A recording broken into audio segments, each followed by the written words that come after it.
नमस्कार, तुम्हा सर्वांचं माझ्या चॅनलवर खूप स्वागत आहे. आज आपण बघणार आहोत कारल्याची भाजी.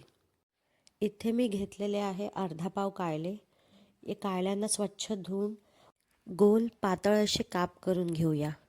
हे बघा, इथे मी गोल गोल कट करून पातळ काप करून याचे बिया काढून घेतलेले आहे. तुम्हाला वाटलं तर तुम्ही बिया टाकू शकता, पण मी इथे काढलेले आहे. आता आपण याला 10 ते 15 मिनटं मीठ घातलेल्या पाण्यात टाकून ठेवू, म्हणजे याचा कडूपणा कमी होईल आणि ही खायला बिलकुल पण कडू लागणार नाही.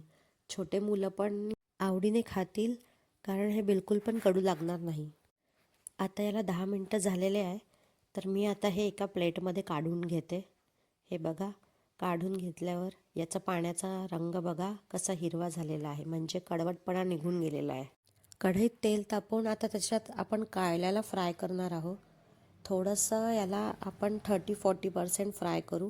हे बघा, इथे फ्राय झालेले आहे. आता याला आपण बाजूला काढून घेऊ आणि याच तेलात आपण थोडं जिरं घालू.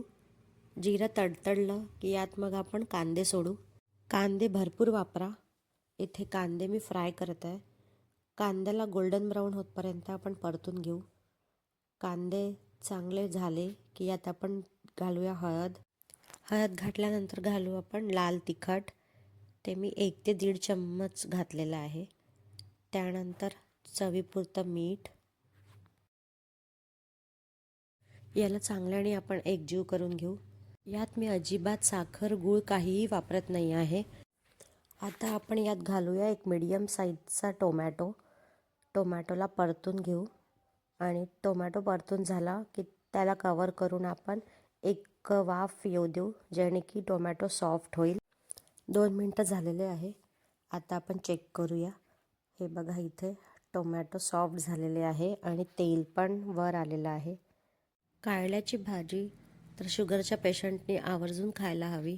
आता यात आपण घालूया कारले. कारल्याला हलक्या हाताने परतून घेऊया, कारण हे अर्धे कुक झालेले आहे, त्यामुळे हे तुटायला नको. हे बघा, कारले मिक्स झाले. आता आपण याला थोडा वेळ शिजवूया, पण याला कवर करायचं नाही आहे, कारण वाफेद्वारे याचा कडवटपणा आणखी थोडासा रिलीज होतो.